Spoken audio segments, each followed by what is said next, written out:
Baik, Assalamualaikum warahmatullahi wabarakatuh. Waalaikumsalam warahmatullahi wabarakatuh. Alhamdulillahirabbil alamin wa bihi nasta'inu ala umuri wassalatu wassalamu ala asyrofil anbiya'i wal mursalin wa ala alihi wa sahbihi ajma'in. Amma ba'du. Asyhadu an la ilaha illallah wa asyhadu anna Muhammadar Rasulullah. Terima kasih kepada Kang Yuliana yang telah memberikan kesempatan untuk hari ini kita bisa berkumpul kembali di pertemuan yang pertama. Dari awal pertemuan pertama.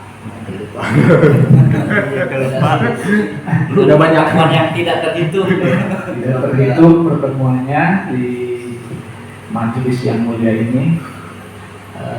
Alhamdulillah kita diberi kesempatan waktu kepada Allah Subhanahu wa taala untuk ngaji kitab Fathul Bani, membuka rahasia-rahasia ketuhanan. Mungkin saya langsung aja kenapa mesti membahas kitab Fathul Bani karya Syekh Abdul Qadir Al-Jailani. Ini semata bagaimana kita membaca pikiran-pikirannya Syekh Abdul Qadir Jailani, karena memang selama ini Syekh Abdul Qadir Jailani ajaran-ajarannya berkembang di dunia sampai ada di Nusantara ini, perlu kita teliti, perlu kita pelajari sebagai pegangan hidup, karena beliau aulia wali kutub pada zamannya. Kiranya sangat perlu sekali kita mendalaminya. Jadi bukan hanya suluk zikirnya, manaqibnya yang perlu kita teladani, kita istiqomahi, tapi gagasan-gagasan besarnya. Nah, termasuk kitab Fathul Bani. Kitab Fathul Bani ini adalah kumpulan dari tausiah-tausiah beliau di majelisnya, atau bahasa kitanya di pondok pesantrennya, kemudian direkam, ditulis oleh murid-muridnya, sehingga jadilah sebuah kitab. Jadi yang menyusun kitabnya sebetulnya adalah susunan ceramah-ceramah beliau yang ditulis oleh para muridnya. Gitu. Makanya ini ada 60 bab sebetulnya, kalau tidak salah 62 bab. Bab pertama ini bercerita tentang bagaimana kita menerima Allah. Ini tentang bab pertama, atau menerima keputusan-keputusan Allah. Nah, saya lebih memahaminya, kalau lebih kerennya membangun psikologi takdir, gitu kan. Kita mulai aja ya. Kalau majelis awal, majelis pertama, Qala Sayyidina Syekh Muhyiddin Abu Muhammad Abdul Qadir radhiyallahu anhu yaqrahu yaumal ahad biribat at-talis sawal sunatan khamsin wa arba'in khamsatiyah. Sayyidina Syekh Abdul Qadir Jailani berceramah, memberikan tausiah di pondok pesantrennya biribat pada tanggal 3 Syawal 545 Hijriah. Berarti kalau dianalogikan 545 Hijriah itu, kalau ditengok durasi waktu pada zaman dulu di Nusantara itu sekitar pada fase kerajaan Singosari. Jadi sebelum Majapahit berdiri, Singosari, berarti zamannya Singosari itu kan Penarong, Kentetes, Kertanegara, gitu kan, Jayakatwang, gitu. Pada fase itu, kalau di Jawa Baratnya mungkin fase kerajaan Sunda. Gitu. Artinya kerajaan-kerajaan Islam pada waktu itu seperti Banten, Cirebon, Demak, terus kerajaan-kerajaan Islam yang lainnya itu belum berdiri ketika Syekh Abdul Qadir hidup pada zaman itu. Gitu. Artinya kan sudah sangat sangat lama sekali ya, 1000 Masehi ke belakang. Langsung al-iqtirabu al-haqqi azza wa jalla inda nuzul aqdari mautiddin. Kata Syaikhul Qadir, siapapun yang menolak atau menyanggah atau tidak terima terhadap nuzul aqdar, terhadap putusan-putusan Allah yang disebut takdir, kata Syaikhul Qadir, mautiddin, mereka itu adalah agamanya telah mati. Mautut tauhid, tauhidannya telah mati. Wa mautut tawakal wal ikhlas, rasa tawakalnya, rasa bergantungnya kepada Allah dan keikhlasan dalam menjalani hidup itu telah mati, kata Syaikhul Qadir. Jadi al-i'tiradu al-haqqi azza wa jalla inda nuzul aqdar itu siapapun yang menolak takdir-takdir Allah, yang menolak keputusan-keputusan Allah, pada hakikatnya dia adalah orang yang tidak beragama. Atau bahasa Syaikhul Qadir mautiddin, dan mereka tidak memiliki kekokohan dalam bertauhid. Mautut tauhid wa tawakal, wa mautut tawakal wal ikhlas. Rasa bergantungannya kepada Allah telah mati dan keikhlasannya pun telah tiada. Kata Syaikhul Qadir seperti itu. Wal qalbil mu'minu la ya'rifu lam wa kaifa la ya'rifu. Hati orang yang percaya kepada Allah, dia tidak akan mengenal lam, la ya'rifu lam, tidak mengenal bagaimana, wa kaifa, mengapa dan bagaimana. Maksudnya, mengapa takdir-takdir ini terjadi dalam diri saya? Bagaimana sih kok bisa terjadi seperti ini? Nah, orang yang beriman, wal qalbul mu'min, kata Syaikhul Qadir, dia tidak akan mengenal kata-kata itu terhadap takdir-takdir Allah. Contoh misalkan, mengapa kok saya hari ini penghasilannya cuma 200.000? Bagaimana? Maksudnya tidak akan mempertanyakan takdir-takdir Allah atau menggugatnya, sehingga muncul kata mengapa dan bagaimana. Kalau mengapa dalam pengertian mengevaluasi kinerja itu tidak jadi masalah, itu baik dalam rangka introspeksi. Tapi kalau bahasa mengapa dan bagaimana kemudian tidak menerima takdir-takdir Allah, itu sama saja menolak takdir-takdir Allah. Kata Syaikhul Qadir seperti itu. Dan orang yang beriman tidak akan menggugat atau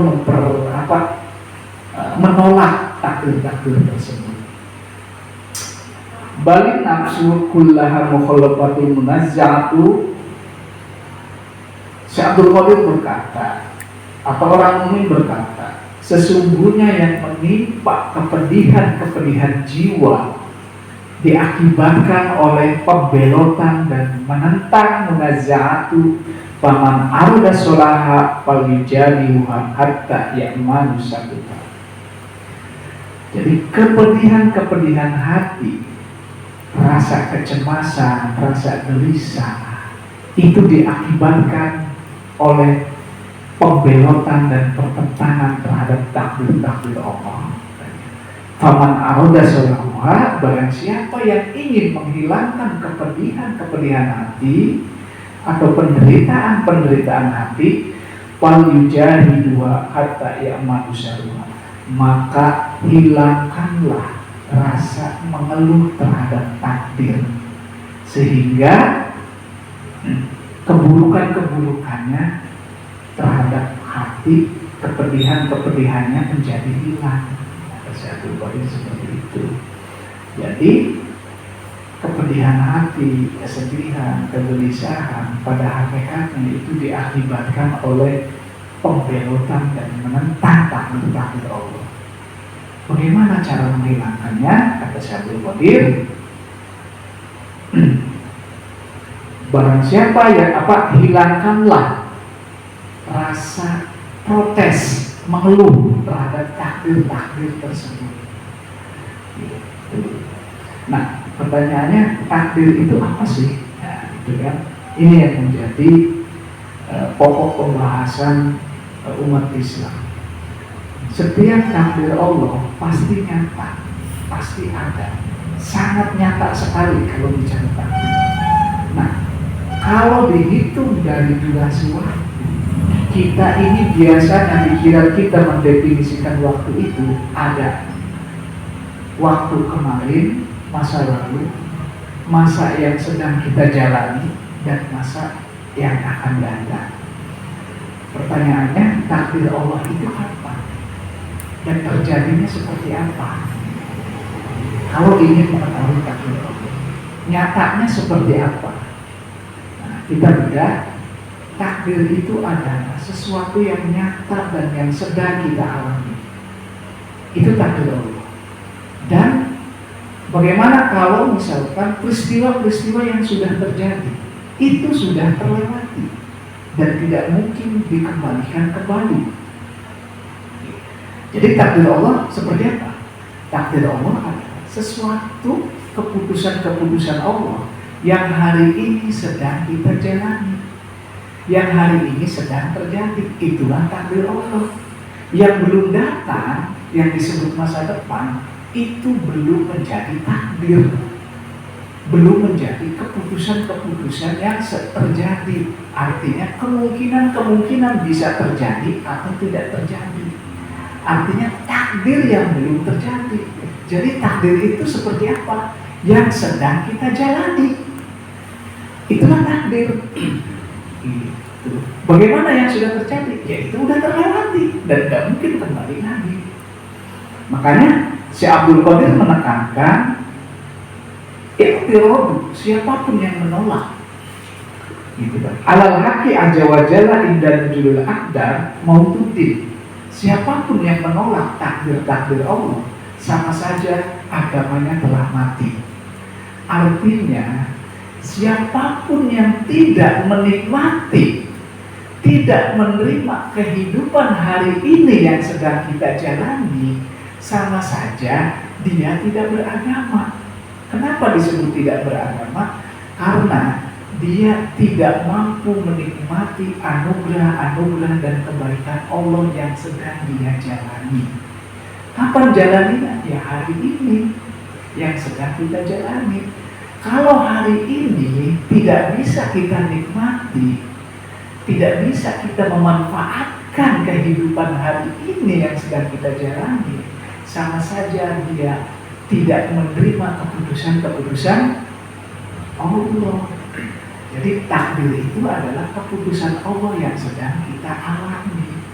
Kalau yang sedang kita alami hari ini, kita bisa bernapas, kita bisa ngaji, kita bisa tidur, hari ini kita bisa bekerja, kemudian itu tidak bisa kita nikmati, maka hilanglah yang namanya kebahagiaan hidup. Ya, kata Syekh Abdul Qadir, bali nafsu kullaha mulhaqqatu munazzati, bahwa kesedihan-kesedihan hati, bencana-bencana jiwa itu disebabkan tidak menerimanya takdir-takdir Allah. Kenapa bisa sedih? Kenapa bisa terjadi kepedihan-kepedihan hati?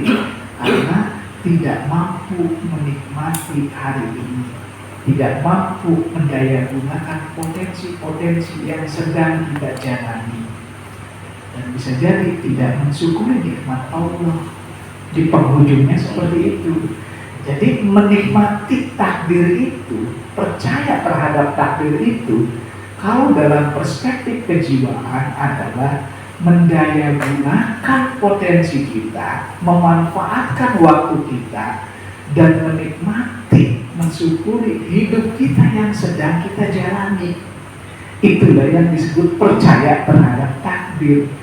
Kalau hidup kita yang sedang kita jalani tidak bisa kita nikmati, tidak bisa kita manfaatkan dengan baik, bahkan kita menolak takdir tersebut, sama saja kita tidak beragama. Karena sama saja menolak keputusan-keputusan Allah.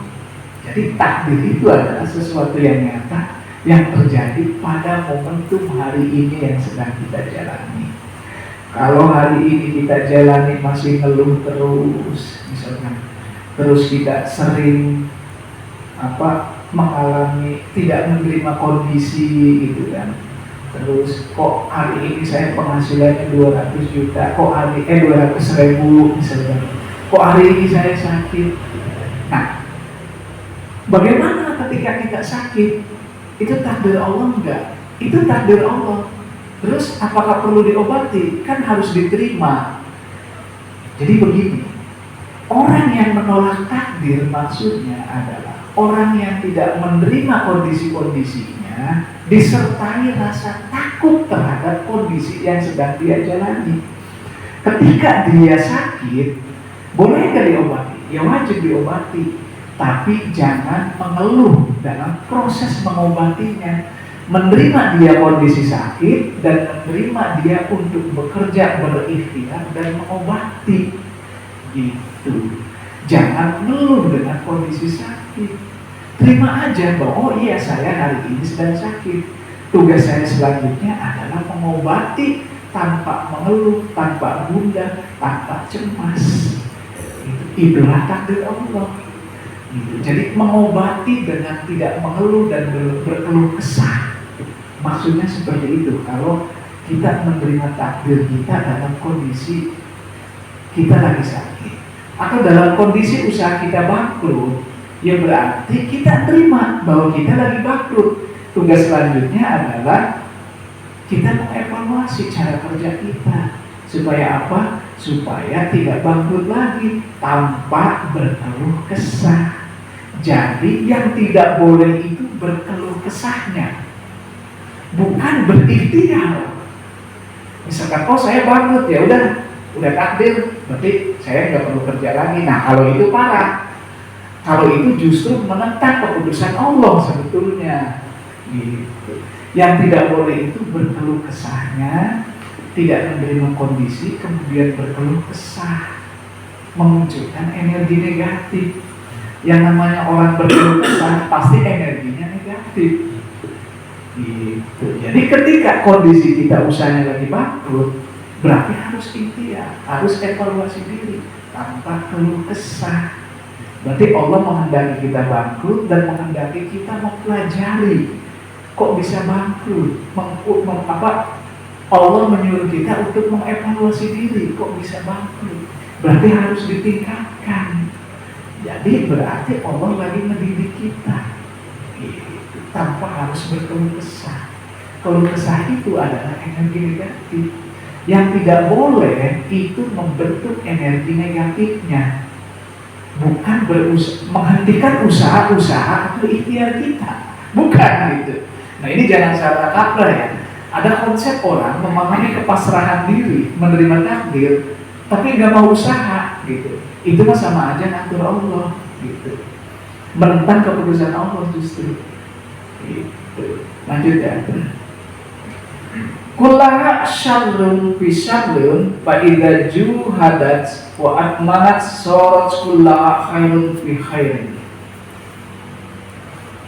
Apabila rasa keluh kesahmu terhadap takdir engkau lawan, engkau hilangkan, dan engkau berjuang untuk menghilangkan kepedihan hatimu akibat engkau menolak takdir Allah, wa atsmanat sarat kullaha khairun fi khairin, maka hatimu akan menjadi tenang dan akan baik-baik saja hidupmu. Gitu. Jadi yang dilawan itu keluh kesahnya, rasa sedihnya, itu yang dilawan, itu yang dihilangkan. Kepedihan hati akibat menolak takdir, itu yang harus dihilangkan. Kalau itu ditolak sama kita, rasa sedih, rasa gundahnya kita hilangkan, kemudian bangun sebuah kesadaran bahwa sesungguhnya ini adalah keputusan Allah. Wa atsmanat sorot kullaha khairun bi khairin, maka hatimu akan tenang, jiwamu akan damai, dan hidupmu akan membaik, kata Syekh Abdul Qadir. Jadi yang dilawan apanya? Sakitnya, kalau lagi kondisi sakit. Apa keluh kesahnya? Besar. Jadi bukan sakitnya yang kita hindari. Setiap orang pasti punya jatah untuk sakit. Setiap orang pasti punya jatah untuk kena musibah. Setiap orang pasti dikasih jatah sama Allah untuk mendapatkan ujian-ujian hidup. Jadi yang mesti kita hilangkan bukan musibahnya, bukan sakitnya, bukan ujian-ujian dari Allah. Kalau itu adalah pendidikan dari Allah. Yang dilawan itu adalah sikap keluh kesah, sikap mengeluh dan hati yang gundah. Itu yang harus dihilangkan, kata Syekh Abdul Qadir. Bukan peristiwa-peristiwanya. Karena terlalu banyak peristiwa-peristiwa yang terjadi di dunia ini yang tidak bisa kita kendalikan. Sebagai contoh, ada orang yang hati-hati banget ketika naik motor. Tapi kalau memang ditakdirkan untuk jatuh, ya jatuh. Ada orang yang naik motornya sembarangan aja. Tapi memang kalau ditakdirkan enggak jatuh, ya enggak jatuh. Dan tugas kita hanya mengemudi motor dengan hati-hati. Hanya itu aja. Ketika jatuh, ya terima bahwa itu udah jatuh. Gitu. Ketika tidak menerima bahwa kondisi kita jatuh dari motor, justru itu malah menambah beban penderitaan. Udah jatuh, nggak terima, mengeluh, berkeluh kesah, uring-uringan.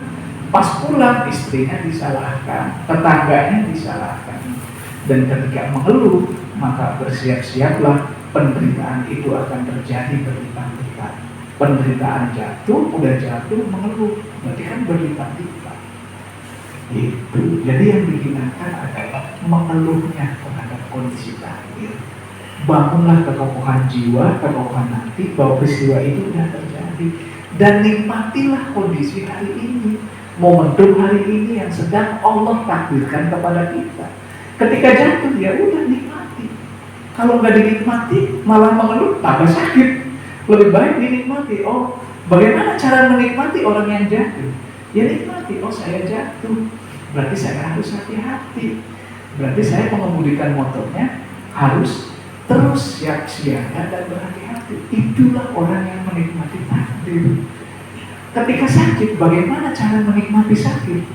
Oh, saya sedang sakit, berarti akan saya nikmati rasa sakit ini. Dengan cara apa? Dengan diobati, dengan terus dijaga kondisi tubuh kita supaya tidak terjadi lagi. Itulah orang yang menikmati takdir. Bukan ngeluh, oh ini gara-gara ini, misalkan, oh ini gara-gara tetangga sebelah jahil atau apa gitu, akhirnya menyalahkan orang dan mencari kambing hitam. Kalau orang mencari kambing hitam, berarti dia lari dari kondisi hari ini. Dia mencari kesalahan-kesalahan yang lain dari pihak lain untuk menutupi luka-lukanya, tapi sejatinya luka-lukanya tidak bisa ditutupi dengan mencari kambing hitam. Itulah orang yang menolak takdir. Bisa dipahami ya?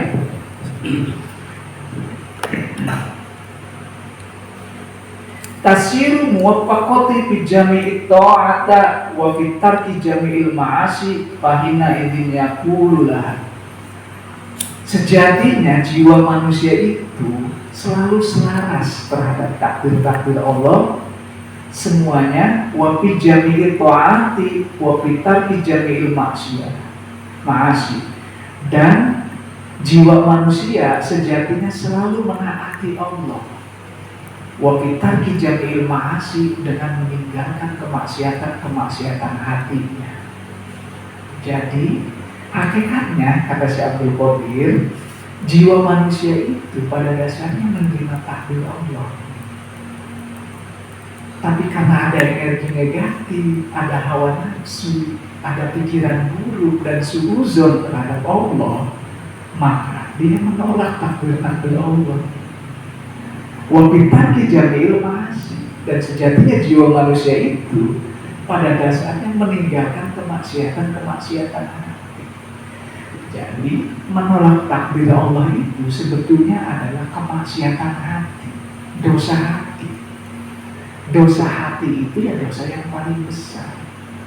Karena semua sikap dan perilaku hidup kita kan berawal dari hati kita, dari gejala-gejala hati kita.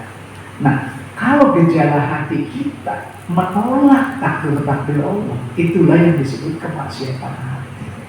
Artinya keputusan-keputusan Allah dia tolak.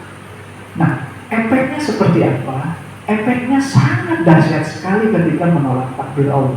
Satu, efeknya adalah dia tidak bisa menikmati hidup. Kedua, kondisi hatinya tidak akan pernah nyaman dan damai, tidak akan pernah bahagia. Akhirnya muncullah kepedihan-kepedihan hati karena menolak takdir Allah.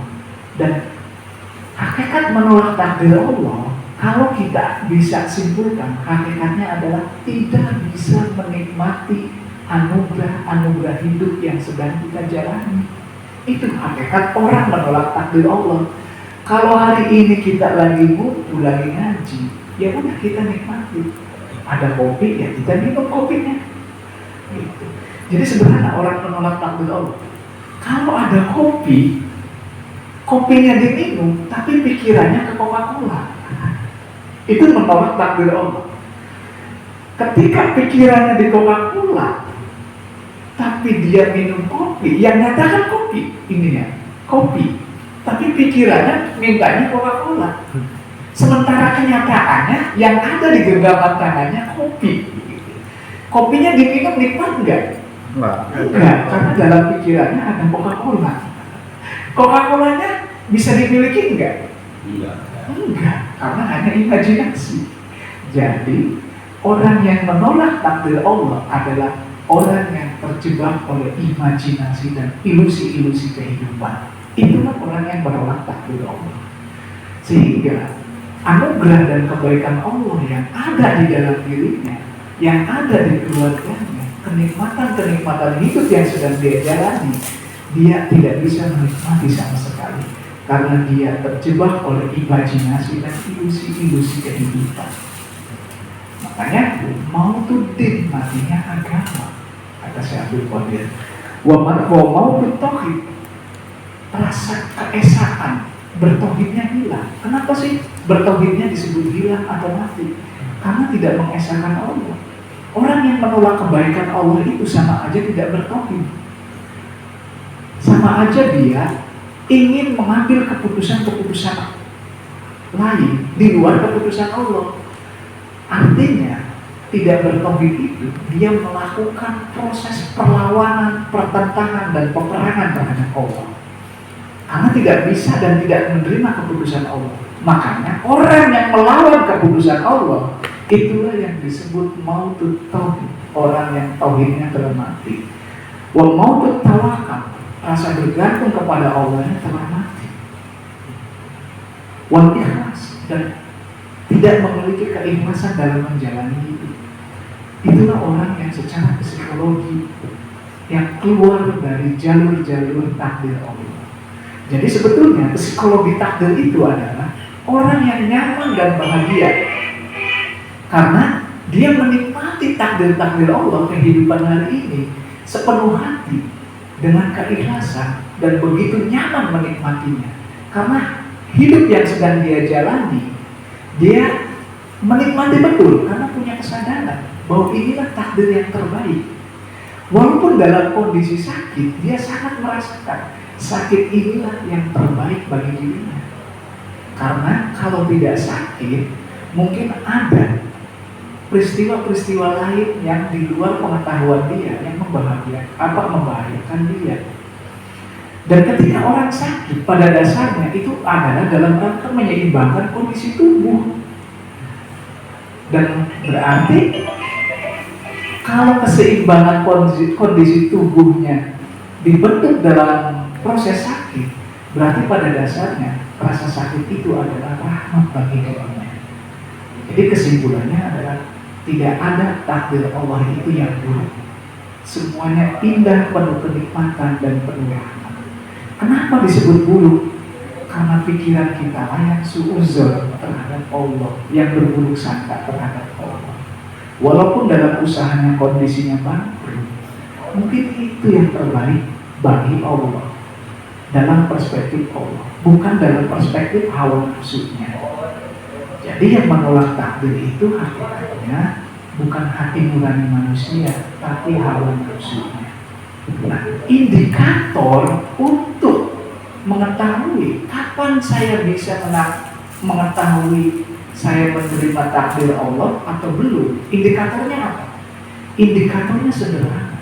Kalau kita masih takut dalam menjalani kehidupan ini, berarti dia belum bisa menerima takdir. Kalau kita masih resah dan gelisah terhadap masa depan, berarti dia belum bisa bergantung kepada Allah atau menerima takdir-takdir Allah yang sedang dia jalani. Itu indikatornya. Ada rasa takut terhadap masa depan, juga ada rasa kepedihan dan sedih terhadap peristiwa-peristiwa yang dulu dia jalani atau peristiwa-peristiwa masa lalu. Itu kesimpulannya. Untuk mengetahui indikator bahwa kita sudah menerima Allah atau tidak. Jadi menerima takdir Allah itu pada hakikatnya menerima Allah sebagai Tuhannya. Makanya di sini yang tidak menerima takdir sama saja dengan mautud din, matinya agama. Mautud tawakal, matinya rasa tawakal. Wa mautud tauhid, dan tidak mengesahkan Allah. Wal ikhlas, tidak memiliki keikhlasan dalam menjalani itu. Jadi kesimpulan takdir itu adalah mau menerima Allah. Nah, kalau orang tidak menerima Allah atau tidak menerima takdir-takdir Allah, indikatornya dia masih memiliki rasa takut terhadap masa depan dan selalu sedih dan kecewa terhadap peristiwa-peristiwa yang sudah dia lewati. Di penghujungnya tidak bisa menikmati kondisi hidup yang sedang dia jalani. Ujung-ujungnya apa? Ujung-ujungnya kalau orang selalu takut dan sedih, pasti menyimpan energi negatif. Ujung-ujungnya orang yang menyimpan energi negatif dalam hatinya, maka kondisi tubuhnya pasti sakit-sakitan terus. Sel-sel hidupnya, sel-sel tubuhnya akan rusak. Metabolisme tubuh tidak berfungsi dengan baik karena dia selalu trauma terhadap masa lalu dan selalu sedih dan takut terhadap masa depan yang belum terjadi. Ujung-ujungnya di samping dia agamanya telah mati, rasa tawakalnya telah mati, kondisi tubuhnya pun suatu saat akan sakit-sakitan terus. Itulah yang disebut orang yang tidak bersyukur kepada Allah. Yang Allah sebutkan la in syakartum la azidannakum wa la in kafartum, apabila engkau menolak nikmat-nikmatmu, menolak kondisi hidupmu yang sedang engkau jalani, inna adzabi lasyadid. Ajalku sangat pedih. Jadi jangan dulu berpikir ajar di akhirat. Di dunia pun kondisinya sering sakit-sakitan. Makanya jangan aneh kalau ada orang yang sakit stroke, diabetes, ya, terus sakit, ya sakit-sakit fisik lah, gitu kan. Penyumbatan pembuluh darah, migrain, sebetulnya itu orang yang merawat energi-energi negatif karena tidak bisa menikmati hidupnya. Nah, energi negatif itu ketika dirawat berpuluh-puluh tahun, dalam penelitian para ahli neurologi, ahli psikologi, biasanya di atas 40 tahun itu akan mengalami kondisi sakit jantung. Kalau merawat energi-energi kegelisahan, ketakutan, itu. Jadi betapa indahnya Allah mengajarkan kita selalu menerima takdir Allah, selalu berprasangka baik terhadap Allah. Hakikatnya untuk kesehatan kita, bukan hanya kesehatan jiwa, tapi kesehatan tubuh. Maka orang yang hatinya selalu bahagia, yang selalu menerima kehidupan ini, selalu sehat, selalu awet muda, yang mukanya kusam, kusut, gampang tua, gampang keriputan, gampang stres, bisa jadi itu ada faktor dia tidak menerima kehidupan. Itu. Jadi beragama itu untuk bahagia, menerima takdir Allah itu untuk kesehatan kita, bukan karena Allah galak lah gitu kan, atau Allah kejam, Allah sangat otoriter dan lain sebagainya. untuk kebaikanmu juga. Intinya seperti itu. Makanya kata Syekh Abdul Qadir, yaqulu balin nafsu kullaha mulaqatu munazza'atu. Semua pembelotan dan kesedihan hati itu diakibatkan karena engkau menolak takdir Allah. Lanjut, Fahina idin yaqululaha ya ayuhan nafsul mutmainah irji'i ila rabbiki radiyatan mardiyah. Makanya Syekh Abdul Qadir mengambil ayat ini, wahai jiwa yang tenang, hati yang damai, itu kan nafsul mutmainah, irji'i ila rabbiki, kembalilah kepada Allah. Terimalah Allah, terimalah takdir Allah, radiyatan mardiyah, dengan penuh bahagia, penuh kesenangan, penuh kenyamanan hati, dan engkau pasti akan dibahagiakan oleh Allah. Jadi menerima Allah itu pada hakikatnya adalah untuk membangun suasana hati yang bahagia, suasana hati yang nyaman. Katakan Samsul, indikator orang beriman itu hatinya nyaman dan menyamankan orang lain. Itu Luar biasa. Ini sampai jam berapa? Terserah. Sampai jam 3 juga aja. Iya. Nanti udah nyaman. Setuju. Jadi untuk mengukur seseorang bertuhan atau tidak bertuhan, seseorang dekat dengan Allah atau tidak, itu jangan diukur dengan dia hafal Quran berapa puluh juz misalkan, sering naik haji misalkan per tahun gitu kan, 3 kali. misalkan per tahun haji kita, haji tatang gitu. Jangan diukur dengan maksudnya jangan hanya diukur dari ritual-ritual ibadah. Misalkan, oh ini naik hajinya setahun sekali, pasti udah mengenal Allah. Tidak diukur, jangan diukur dari faktor itu saja. Ukurlah dari kenyamanan dan kekokohan serta kebahagiaan hatinya. Nah, untuk mengukur kebahagiaan hati, bagaimana sih? Kata Al-Quran, la khaufun alaihim wa lahum yahzanun. Tidak ada rasa takut dan tidak ada rasa kecewa atau rasa sedih. Kalau rasa takut itu berkaitan dengan peristiwa-peristiwa yang belum terjadi. Kalau rasa sedih, peristiwa tidak menerima peristiwa yang sudah terjadi. Jadi bagaimana? Ya udah, kita nikmati hari ini, gantungkan seluruh hidup kita kepada Allah. Bagaimana cara menggantungkan hidup kita kepada Allah? Terima takdir Allah. Caranya gimana kita menerima takdir Allah? Nikmati takdir-takdir yang sedang kita jalani. Kapan? Ya hari ini, momentum hari ini yang sedang kita jalani, kita nikmati, kita syukuri, kita daya gunakan dengan baik. Kok ini berarti boleh? Berarti nggak boleh dong mikirin masa depan, karena tidak boleh takut terhadap masa depan. Yang nggak boleh itu rasa takutnya. Kalau memikirkan, mencita-citakan masa depan, merumuskan masa depan, bagaimana kita punya cita-cita ke depan, kita harus seperti apa, itu adalah menikmati takdir. Yang tidak boleh itu rasa cemas, rasa takut terhadap masa depan. Karena kecemasan, ketakutan, dan kekecewaan itu menimbulkan rasa tidak bergantung kepada Allah.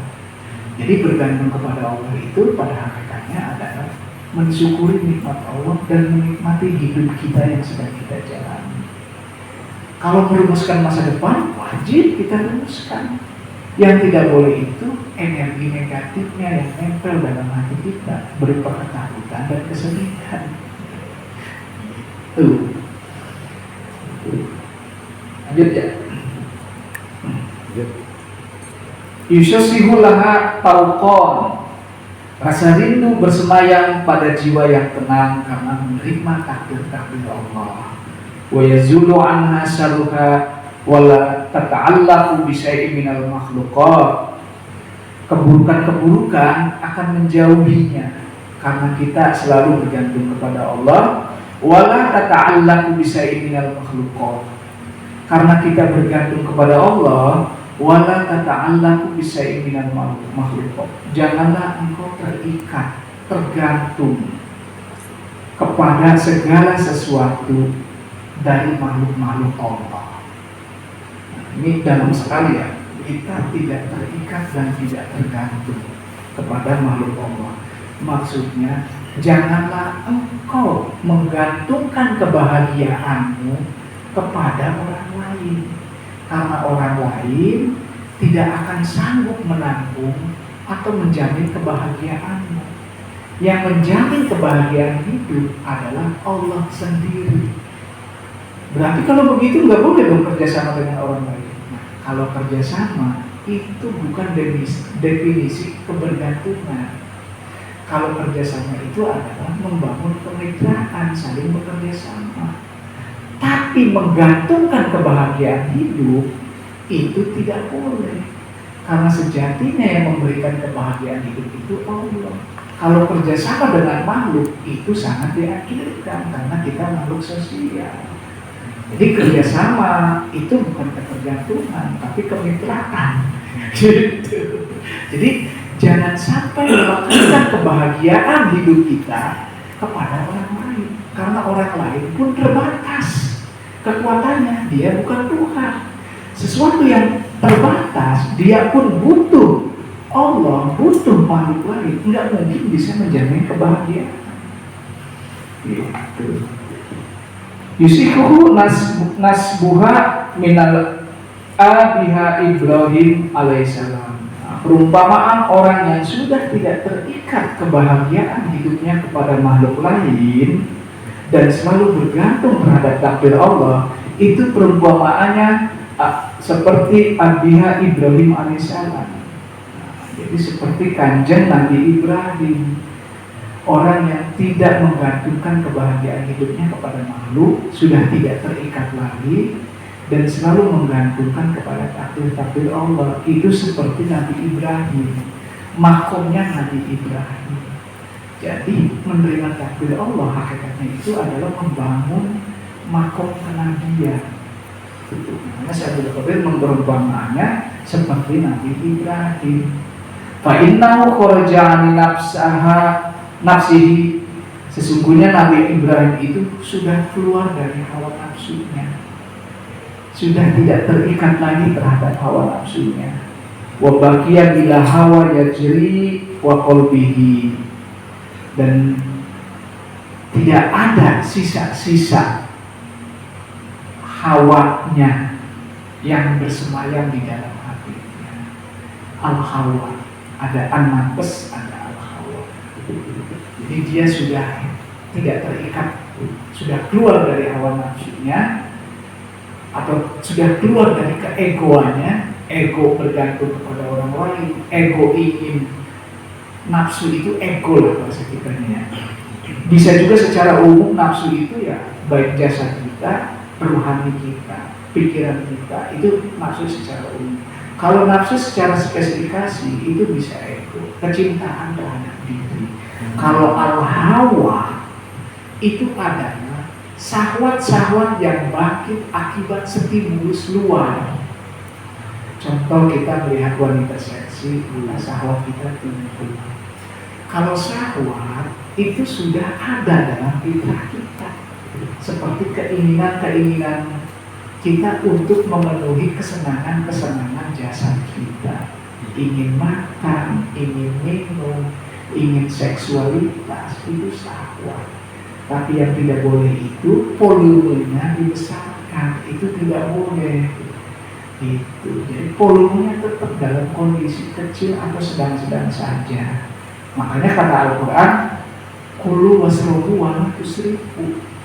Minumlah, makanlah, tapi jangan berlebihan. Nah, itu kan syahwat. Termasuk kita ngopi, itu syahwat. Makanya syahwat itu sebetulnya udah fitrah manusia. Dalam rangka apa? Dalam rangka supaya kita bisa menikmati hidup. Karena kenikmatan-kenikmatan jasa dia, bisa ngopi, bisa makan, itu syahwat. Yang nggak boleh itu berlebihan. Wala tusrifu, atau melanggar syariat-syariat Allah. Kalau al-hawa itu kebangkitan syahwat karena ada stimulus luar. Makanya walahan nafsa anil hawa. Dan jagalah dirimu, tahanlah dirimu dari bisikan-bisikan luar yang bisa membangkitkan syahwat atau energi negatif. Makanya ada hawa nafsu. Kalau dalam bahasa Indonesia kan sama itu kan. Kalau dalam terminologi Al-Quran itu dua terminologi yang berbeda. Ada an-nafs, ada al-hawa. Kalau al-hawa itu syahwat yang dibangkitkan karena stimulus luar. Contoh misalkan, yang melihat perempuan seksi muncul gairahnya karena ada stimulus luar. Udah ada energi syahwatnya, malah dibangkitkan jadi tambah besar. Jadi bertambah besar atau bahasa definisinya bertambah besarnya energi syahwat atau kita umumnya energi negatif karena ada dorongan-dorongan faktor luar, jadi bertambah besar. Yang tadinya 10% gara-gara melihat body mulus, ini jadi volumenya naik, itu kan jadi 85% gitu kan. Termasuk al-hawa itu lintasan-lintasan luar, lintasan-lintasan pikiran, mikir jorok. Nah, masalahnya ketika bangkit, ya, yang tadinya 10% jadi 85%, ini kan tambah naik volumenya. Kalau terus stimulusnya dirangsang terus, jadi tambah naik. Setelah itu disimpan, tidak dinetralisir dengan cara ubudiyah, dengan cara ibadah. Yang tadinya 10 energinya, tapi disimpan terus jadi 85%, tidak pernah dinetralisir. Itu yang jadi masalah. Jadi ada energi yang udah alamiah, udah fitrah, udah Allah kasih yang disebut syahwat. Ada energi yang bertambah bangkit, bahkan berlapis-lapis. Gitu.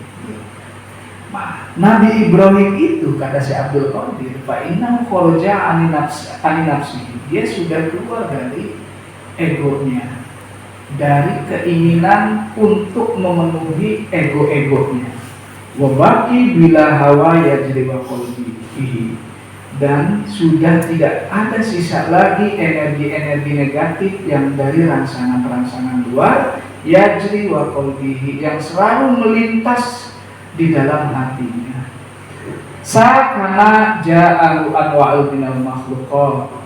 Nabi Ibrahim itu selalu tenang, nyaman, damai, hatinya kokoh, walaupun berbagai makhluk telah datang kepadanya, wa arabu nafsuhum alaihi bima'anatihi, yang menawarkan bantuan-bantuan kepada dirinya. Jadi dia sudah kokoh hatinya, walaupun banyak makhluk yang menawarkan bantuan-bantuan kepada Nabi Ibrahim.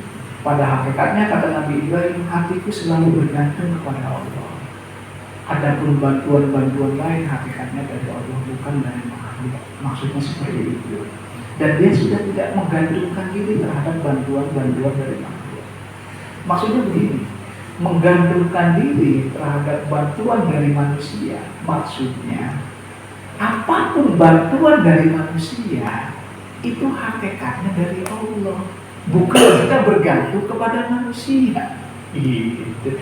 Nanti ada bahasa hakikat, ada bahasa syariat. Bagaimana sih cara menggabungkannya supaya pola pikir kita tidak salah dan tidak terpecah-pecah gitu. Artinya begini, yang tidak boleh bergantung itu hatimu. Adapun kamu bekerja sama dengan makhluk, bersosialisasi dengan makhluk, membangun kerja dan berikhtiar bersama dengan makhluk, itu diperbolehkan. Yang tidak boleh itu menganggap makhluk itu adalah satu-satunya sumber kekuatan yang mampu menjamin hidupmu, sehingga hatimu bergantung kepada makhluk. Yang tidak boleh itu, karena suatu saat makhluk itu bakal meninggalkan kamu, hanya tinggal nunggu waktu.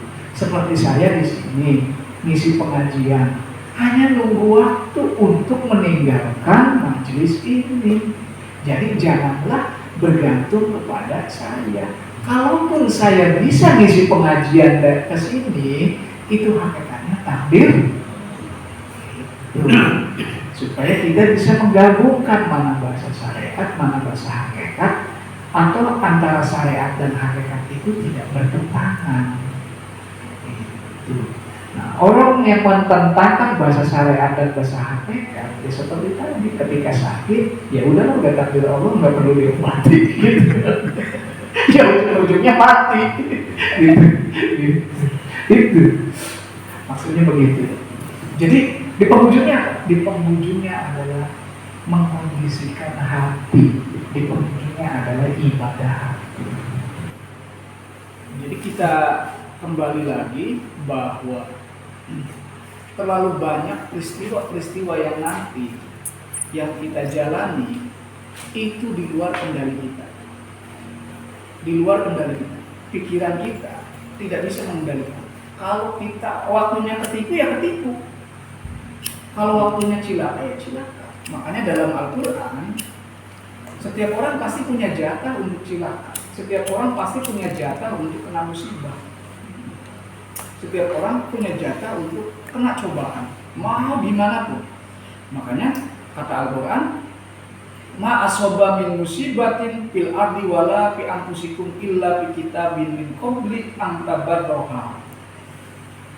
Setiap bencana yang menimpa di bumi dan yang menimpa pada dirimu, semuanya telah aku tuliskan. Artinya undang-undangnya udah dibuat sama Allah. Saya kena musibahnya, misalkan kemarin aja saya mencer, baru sembuh tadi siang, bisa ngopi kembali. Gitu kan. Jadi kita tidak bisa mengendalikan kehidupan ini. Nah, hanya orang yang sombong lah, yang mengatakan bahwa hidup ini bisa kita kendalikan. Tidak bisa. Kalau sudah waktunya kena cilaka ya cilaka. Karena itu kata Al-Quran, fi kitabin min qabl. Udah aku tuliskan gitu kan. Nah, makanya kalau ada orang ingin minta doa dihilangkan musibah, dihilangkan bencana, sebetulnya itu sia-sia. Yang doa itu sebetulnya bukan bencananya yang dihilangkan, bukan musibahnya dan ujian dan cobaan, tapi dikokohkan hatinya untuk menghadapi atau menerima musibah. Bukan musibahnya dihilangkan. Makanya ayat selanjutnya, likaila tasau ala ma fatakum wala taqrabu bima atakum. Agar kamu tidak bersedih hati terhadap apa yang hilang dari dirimu dan tidak pula terlalu gembira terhadap apa yang diberikan kepada Allah. Jadi tidak bersedih hati. Jadi Allah udah ngasih warning gitu kan. Energi negatif yang bersifat kesedihan itu jangan sampai muncul. Karena semuanya udah aku susun takdir-takdir manusia itu. Termasuk musibah-musibah yang akan terjadi. Jadi kita bisa mengendalikan kehidupan. Sejatinya, hakikatnya tidak bisa. Jadi yang mengatur hidup ini siapa? Ya Allah. Kita itu dalam konsep Syekh Abdul Qadir Jailani hanya menerima. Terus bagaimana kalau kena musibah? Apakah perlu ditangani musibahnya? Perlu kita bikin mitologi bencana misalkan, atau bikin program-program untuk menghilangkan atau tidak terjadinya musibah? Perlu. Tapi yang tidak boleh itu kita menyalahkan Allah, kemudian akhirnya kita gelisah, muncullah rasa takut. Jadi ketika musibah terjadi, bukan berarti kita tidak boleh ikhtiar. Yang tidak boleh itu rasa takutnya, rasa kegundahan dan kegelisahannya. Berarti kan di penghujungnya Syekh Abdul Qadir ini lagi mengajar bagaimana kita membangun kekokohan hati. Dan Al-Quran telah ngasih peringatan agar engkau tidak bersedih hati dan tidak pula terlalu gembira. Karena sedih hati dan kegembiraan yang berlebihan, hakikatnya itu adalah kesombongan yang tersembunyi di dalam hati manusia. Makanya Al-Quran mengatakan, wallahu la yuhibbu kulla mukhtalin fakhur. Allah itu tidak menyukai orang-orang yang sombong dan membanggakan diri. Nah, sombong itu hakikatnya ingin ngatur takdir Allah. Dan orang yang tidak menerima takdir Allah, hakikatnya adalah kesombongan yang dibalut dengan rasa kesedihan. Jadi rasa sedih itu rasa takut itu hakikatnya adalah kesombongan yang disembunyikan, yang dimanipulasi dalam bentuk kesedihan atau ketakutan. Hakikatnya dia nggak nerima, muncul rasa takut, rasa sedih, dan di penghujungnya sejatinya itu adalah dia ingin ngatur kehidupan yang Allah tentukan. Maka siapapun yang ingin ngatur keputusan-keputusan Allah, hakikatnya adalah dia lagi pengen jadi Allah gitu kan nih, yang bisa ngatur kehidupan, sehingga efeknya ingin ngatur takdir Allah. Jadi seperti itu. Al-Quran mengatakan seperti itu. Makanya mautuddin, kata si Abdul Qadir, wa mautut tauhid wa tawakkal wa ikhlas. Matinya agama yang menolak takdir Allah, matinya rasa tauhid, sikap bertauhid, rasa tawakalnya enggak ada dan tidak ikhlas menjalani hidup. Hakikatnya itu adalah orang-orang yang sombong, yang pengen ngatur dan berubah keputusan-keputusan Allah. Makanya dalam doa kunut, falakal hamdu ala ma qadaya, segala puji bagimu ya Allah atas keputusan-keputusan yang telah Engkau berikan kepada. Maksudnya itu ya kali. Makanya sami'na wa atona, ghufrana rabbana wa ilaikal masir, itu adalah bahasa-bahasa psikologi takdir. Dan efeknya dahsyat, menyehatkan tubuh kok. Orang yang menikmati hidup, menerima takdir Allah, dan hatinya gembira, senang. Karena tubuh kita berfungsi, sel-sel tubuh kita berfungsi manakala hati kita gembira. Bukan hati kita senang ya. Beda antara gembira dan senang. Kalau senang itu menyangkut stimulus biologi dalam susunan saraf kita. Senang lagi main PS, senang lagi main bola. Tapi kalau kebahagiaan itu di dalam hati yang tidak dipengaruhi oleh peristiwa-peristiwa hidup. Hanya kalau gembira sahidun, kalau senang maka pun kata Al-Quran. Dibeda terminologi. Lanjut ya. La uridu ma'anatikum alaihi bihalati yaghnini anis siwal, kata Nabi Ibrahim, aku sudah tidak mau bergantung lagi terhadap bantuan-bantuan dari makhluk, karena sesungguhnya Allah itu sangat mengetahui kondisiku. Jadi apapun kondisi yang kita alami, udah kita terima, kita ikhlas menjalani hidup ini. Allah tahu dan Allah pasti ngatur yang terbaik bagi diri kita. Walaupun kondisi kita di kampung, bukan orang kota, bukan pejabat, inilah yang terbaik. Tapi boleh nggak jadi pejabat? Boleh. Cita-cita punya jadi presiden, pengen jadi presiden, boleh. Silakan cita-cita itu kerja. Tapi ketika tidak terjadi, tidak terbukti, ya terima. Karena ada yang terbaik yang Allah tentukan dalam hidup. 5 soha taslimah tu wa tawakalahu. Karena rasa berpasrah diri dan ketawakalan Nabi Ibrahim itu telah kokoh. Qila linnar, maka Allah mengatakan kepada api, kuni bardan wa salaman ala Ibrahim. Jadilah engkau wahai api dingin dan selamatkanlah keselamatan bagi Ibrahim.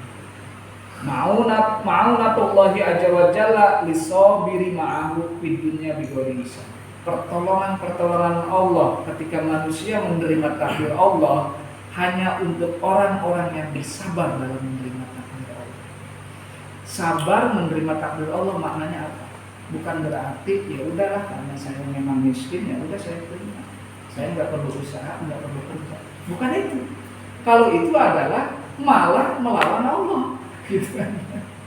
Maksud sabar itu tetap bertahan, tetap menerima takdir-takdir Allah, dan kita bertahan hati kita dalam proses penerimaan takdir Allah, sehingga kalau menerima terus dan menjalani hidup kita dengan penuh rasa sabar, penuh dengan ikhtiar, selalu bertahan, maka itulah orang-orang yang sabar dalam menerima takdir Allah. Bukan diam. Makanya pidunya bighairi hisab. Di dunia tanpa akan Allah hisab. Jadi orang yang terima, yang terus bersabar, terhadap kondisi hidupnya, itu tidak akan dihisab, tidak akan cilaka, tidak akan pedih hatinya di alam dunia. Ya orang nerima, gitu kan? Lawan dari nerima itu apa? Menolak. Dalam bahasa Al-Quran yang menolak kan kufran, kafir. Berarti kalau menerima, dia menikmati hidup, menjalani hidup dengan nyaman, penuh gembira. Masuk surga. Masuk surga. Wa na'imahu fil akhirah bighairi hisab, dan pertolongan-pertolongan dan kenikmatan-kenikmatan Allah akan Allah timpakan nanti di akhirat tanpa hisab, tanpa seleksi, tanpa evaluasi, tanpa dites, tanpa diaudit gitu kan. Jadi kalau orang sudah menjalani hidup ini dengan nyaman, dengan ikhlas, dengan penuh rasa syukur dalam menerima takdir, nggak bakal diaudit bighairi hisab. Jadi bighairi hisab itu tanpa audit gitu kan. Jadi tanpa ditanya sama malaikat gitu kan. Tidak ada auditornya. Ya orang udah nerima dan menjalankan semua ketetapan dan keputusan Allah, mau dihisab gimana gitu kan. Malaikat juga bingung mengauditnya gitu kan. Jadi bighairi hisab bahasa kerennya tanpa diaudit gitu. Qala Allah Ta'ala innama yuwaffas sabiruna ajrahum bighairi hisab. Sesungguhnya orang-orang yang bersabar itu akan Allah sempurnakan dengan imbalan atau pahala tanpa ada hitung-hitungan dari Allah. Maksudnya tanpa perhitungan dan pertimbangan lah Allah ngasih pahala teh, udah nih jelek udah nggak dipikirin. Kalau kita kan kalau ngasih sedekah, ngasih bantuan ke orang kan masih dengan perhitungan, mikir dulu. Ini apa 500 juta gitu kan, apa 200.000 ini kan, mikir dulu kan.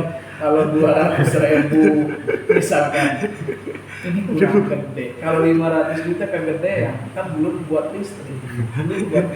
Nah Allah itu ngasih pahala terhadap orang-orang yang bersabar itu udah tidak hitung-hitungan lagi, udah nggak mikir gitu kan. Kalau kita kan masih mikir kan, mikir dapur, mikir hutang, mikir bang emok gitu kan. Kalau Allah enggak. Dan orang-orang yang sabar itu bi nasri wa dhafri, dia akan mendapatkan pertolongan Allah dan akan mendapatkan keberuntungan. Isbiru ma'ahu, maka bersabarlah dalam menjalankan takdir-takdir Allah. Wa antabihu, sadarlah, elinglah gitu kan. Lahu, terhadap ketentuan-ketentuan Allah, wala taghfalu anhu, dan janganlah engkau lalai terhadap takdir-takdir Allah. Wala tatsrafu intibahikum, dan janganlah engkau meninggalkan kesadaranmu dalam menikmati hidup ini sebagai takdir Allah. Ini psikologi takdir ya. Wa aslahu qulubakum, fa innama idza sholahat lakum sairul akhwalakum. Perbaikilah hati kamu. Jadi menerima takdir Allah sejatinya itu adalah mengelola hati. Mengelola hati, makanya aslihu qulubakum. Perbaikilah hatimu. Fa innama idza sholahat lakum sairul akhwal. Apabila engkau memperbaiki hatimu, maka sairul akhwal, Solahat solihulakum sairul akhir, maka kondisi hidupmu akan menjadi baik. Makanya saya analogikan orang yang menerima takdir Allah itu hatinya nyaman, hatinya gembira, tubuhnya sehat. Karena energi negatifnya udah ternetralisir, tidak ada rasa takut dan gelisah. Itu kan energi negatif yang membuat orang penyakit jantung, diabetes, migrain, terus komplikasi, apalagi penyakit-penyakit berat. Itu dalam penelitiannya, menurut David Hawkins, ahli peneliti psikologi Amerika, ini hasil penelitian, itu kebanyakan akan mengakibatkan penyakit-penyakit fisik. Itu disebabkan oleh rasa takut dan gelisah terhadap orang yang menjalani hidup. Dan biasanya ini ditambah lagi hasil penelitian di bukunya Zuwiner, Limited Mind itu biasanya di usia 40 tahun ke atas. Nah, penyakit-penyakit fisik itu sebetulnya karena energi negatif, bukan faktor makanan. Kalau faktor makanan, hasil penelitian itu hanya 10%. 80% atau 90% itu diakibatkan oleh energi-energi ketakutan, kegelisahan hidup, rasa trauma yang dirawat berpuluh-puluh tahun. Itu termasuk migran dan sebagainya, nggak pernah dinetralisir. Jadi artinya orang yang tidak menerima takdir Allah sejatinya lagi menyakiti dirinya, baik jiwanya dan kondisi tubuhnya. Makanya beragama itu sebetulnya menyehatkan. Kalau ada orang beragama, pinter dalil, kerjaannya debat dan berantem, sejatinya ada energi-energi negatif yang tersumbat di dalam hatinya, yang sering nyalahin orang, yang sering mengkafir-kafirkan orang. Sejatinya dia penyakit hati. Gitu. Bukan lagi membenarkan dalil-dalilnya, bukan. Itu mah hanya lisannya aja. Tapi sejatinya ada penyakit hati, energi negatif yang belum dia netralisir. Makanya pekerjaannya ya nyalah-nyalahin orang, debat gitu. La yukhaffifu 'ala Allah sa'in bi'ainihi mayatas yatahmilul muta'amaluna min ajalihi. Bersabarlah kamu terhadap takdir Allah. Sesungguhnya Allah itu tidak akan sama terhadap orang-orang yang sedang menerima beban-beban takdir Allah. Jadi Allah itu tidak akan sama. Allah itu tahu bahwa kamu itu lagi menerima takdirku, menerima beban-beban kehidupan. Gitu kan. Tenang aja, kata saya Abdul Qadir gitu kan. Isbiru ma'ahu, maka bersabarlah katanya. Isbiru ma'ahu sa'ah, maka bersabarlah sebentar aja, kata saya Abdul Qadir, dalam menerima beban-beban kehidupan, menerima takdir Allah. Wa qad ra'aitum lutfahu wa an'amihi sinin. Sesungguhnya nanti kalau engkau bersabar, ra'aitum lutfahu, engkau akan mengetahui kelembutan Allah. Dari kata latifun, lutfahu. Kalau engkau bersabar menerima takdir Allah, engkau akan menerima kelembutan Allah. Berarti kalau menerima kelembutan Allah, akan merasakan kasih sayang Allah. Dan bisa jadi menerima rahasia-rahasia Allah. Karena takdir Allah itu pada hakikatnya adalah kelembutannya dan kebaikannya. Jangan ngeluh terus.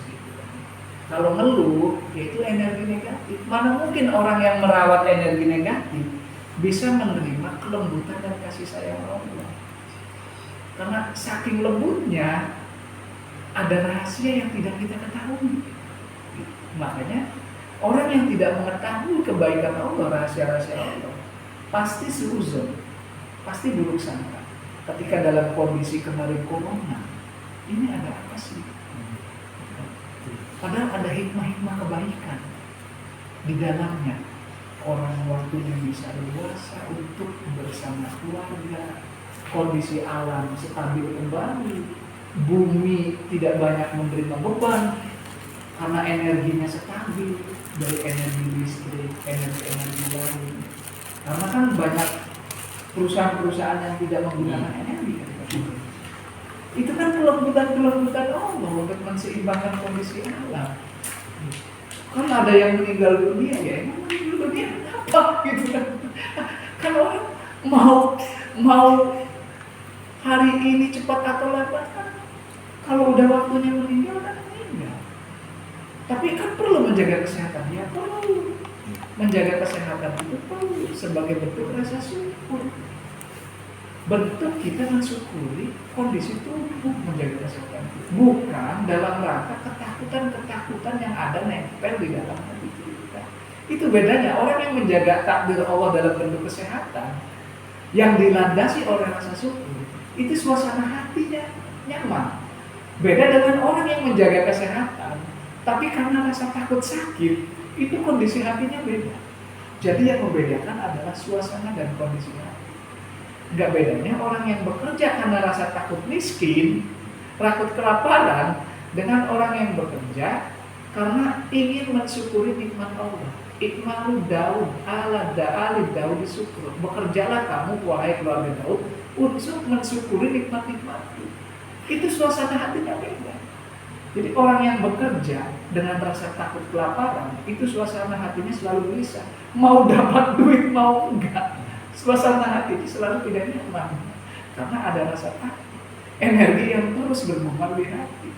Beda dengan orang yang mensyukuri nikmat Allah. Mau dapat duit senang, nggak dapat duit senang. Itu. Jadi penghujung yang beragama itu hakikatnya adalah mengelola suasana hati. Itu. Lanjut ya. Ini sampai jam berapa? Ini mau jam? Ya boleh di Ini dulu ya. nanti tanya jawab. Tanya jawab, setelah ini kita lanjutkan dengan acara zikir bersama. Satu kalimat lagi.